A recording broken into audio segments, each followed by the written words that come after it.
నేడు గాంధీ భవన్లో political affairs committee సమావేశం కానుంది. సరుపై ఉదయం 10:30 నుంచి మధ్యాహ్నం 3 గంటల వరకు మాస్టర్ ట్రైన్లకు మీటింగ్ జరగనుంది.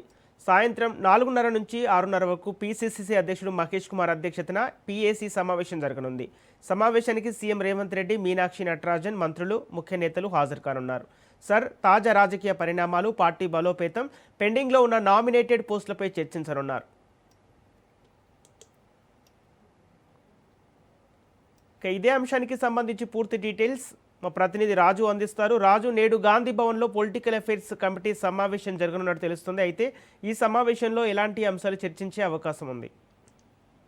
సంపత్, ఈ రోజు గాంధీ భవన్ లో కీలకమైనటువంటి సమావేశాలు జరగబోతా ఉన్నాయి. ప్రధానంగా ఏదైతే పొలిటికల్ అఫైర్స్ కమిటీ సమావేశము ఇది సాయంత్రం జరగబోతా ఉంది, 4:30 గంటలకు జరగబోతా ఉంది. అయితే అంతకంటే ముందుగా కూడా ఉదయం 10:30 గంటలకే సర్పై ఈ రోజు ట్రైనర్లకు, కాంగ్రెస్ పార్టీలో ఉన్నటువంటి ట్రైనర్లకు ఏదైతే దీనికి సంబంధించి కీలకమైనటువంటి విషయాలను పిసిసి అధ్యక్షుడి ఆధ్వర్యంలో ఈ సమావేశం జరగబోతా ఉంది. వాళ్ళందరికీ కూడా ఏదైతే రాష్ట్రంలో ఏ విధంగా అమలు చేయబోతా ఉన్నారో దీనికి సంబంధించి కీలకమైనటువంటి నేతలు అప్రమత్తంగా ఉండాలని చెప్పేసి కూడా పిసిసి అధ్యక్షుడు మహేష్ కుమార్ గౌడ్ వాళ్ళందరికీ కూడా ఒక దిశానిర్దేశం చేసే అవకాశం కనిపిస్తా ఉంది. దీనికి సంబంధించి తన పేరుతో అర్హులైనటువంటి ఓట్లను తొలగించకుండా పార్టీ నేతలు అప్రమత్తంగా ఉండాలని చెప్పేసి కూడా, అదేవిధంగా బూత్ లెవెల్ ఏజెంట్లను పార్టీ నేతలు ఎప్పటికప్పుడు సమన్వయం చేసుకుంటూ కాంగ్రెస్ పార్టీకి అనుకూలంగా ఉన్నటువంటి ఓట్లను తొలగించే కుట్ర జరగకుండా కూడా ఎప్పటికప్పుడు అప్రమత్తంగా ఉండాలని చెప్పి కూడా నేతలకు దిశానిర్దేశం చేయబోతా ఉన్నారు. సార్ ఏ విధంగా జరగబోతా ఉంది, సో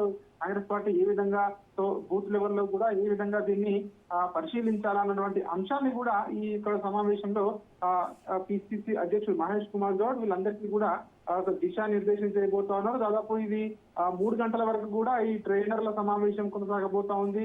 ఆ తర్వాత సాయంత్రం 4:30 నుంచి 6:30 వరకు కూడా పొలిటికల్ అఫైర్స్ కమిటీ సమావేశం జరగబోతా ఉంది. పిసిసి అధ్యక్షుడు మహేష్ కుమార్ గౌడ్ అధ్యక్షతన ఈ సమావేశం జరగబోతా ఉంది. ఈ సమావేశానికి సీఎం రేవంత్ రెడ్డి కూడా హాజరు కాబోతా ఉన్నారు.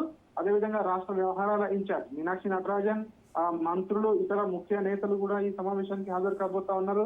ప్రధానంగా ఈ సమావేశంలో సర్పై, అదేవిధంగా రాష్ట్రంలో నెలకొన్నటువంటి ప్రస్తుత తాజా రాజకీయ పరిస్థితులు, అదేవిధంగా పార్టీ బలోపేతం, పెండింగ్ లో ఉన్నటువంటి నామినేటెడ్ పదవులపై కూడా ఈ సమావేశంలో చర్చించే అవకాశం కనిపిస్తా ఉంది. ఇంకా కూడా పార్టీలో నామినేటెడ్ పదవులు కానివచ్చు, ఇంకా కొన్ని కార్పొరేషన్ చైర్మన్ల పదవులు కానివచ్చు, ఇవన్నీ కూడా పెండింగ్ లో ఉన్నాయి. వాటికి సంబంధించి కూడా ఈ సమావేశంలో కీలకమైనటువంటి నిర్ణయం తీసుకొని ఆ తర్వాత అధిష్టానానికి నివేదిక పంపించే అవకాశం అయితే మనకు కనిపిస్తా ఉంది. ఇప్పటికే రాష్ట్రంలో కాంగ్రెస్ పార్టీ అధికారంలోకి వచ్చి 2.5 సంవత్సరాలు పూర్తి చేసుకుంది. త్వరలోనే ఇటు పరిషత్ ఎన్నికలు కానివచ్చు, జిహెచ్ఎంసీ ఎన్నికలు కానివచ్చు నిర్వహించబోతున్నట్టుగా కూడా ఇప్పటికే వార్తలు వస్తా ఉన్నాయి. సో వాటికి సంబంధించి పార్టీని క్షేత్రస్థాయిలో ఏ విధంగా మరింత బలోపేతం చేయాలి, ప్రభుత్వ వ్యతిరేకతను ఏ విధంగా తగ్గించుకోవాలి, సో ఇప్పటికే రాష్ట్రంలో పార్టీ పట్ల ప్రజలు ఏమనుకుంటా ఉన్నారో, అమలు చేస్తున్నటువంటి పథకాలకు సంబంధించి ఫీడ్బ్యాక్ ఏ విధంగా ఉంది అన్నటువంటి అన్ని అంశాలను కూడా ఈ సమావేశంలో చర్చించే అవకాశం మనకు కనిపిస్తా ఉంది. ప్రధానంగా ఇప్పటికే ఏదైతే పలుమార్లు కూడా అధిష్టానాన్ని కలిసి వచ్చినటువంటి పార్టీ పెద్దలు అధిష్టానం ఏమంటా ఉంది, రాష్ట్రంలో పరిస్థితులు ఏ విధంగా ఉన్నాయి, తదితర ఏదైతే ఇటీవల పార్టీలో చోటు చేసుకుంటున్నటువంటి పరిణామాలు కానివచ్చు, కొంతమంది నాయకుల మధ్య తూపులాటలు కానివచ్చు, ఇవన్నిటికి సంబంధించి కూడా ఈ సమావేశంలో చర్చకు వచ్చే అవకాశం కల్పిస్తా ఉంది. పార్టీ నేతలంతా సమన్వయంతో ఉండాలి. అధికారంలో పార్టీ ఉంది కాబట్టి ఎక్కడ కూడా సో ఇట్లాంటి వ్యవహారాలు మళ్ళీ జరగకుండా ఉండేందుకు కూడా పలు సూచనలు చేసే అవకాశం ఉన్నట్టుగా కూడా తెలుస్తోంది. ప్రధానంగా అయితే సర్పై, అదేవిధంగా రాష్ట్రంలో నెలకొన్నటువంటి ప్రస్తుత తాజా రాజకీయ పరిస్థితులపై చర్చించే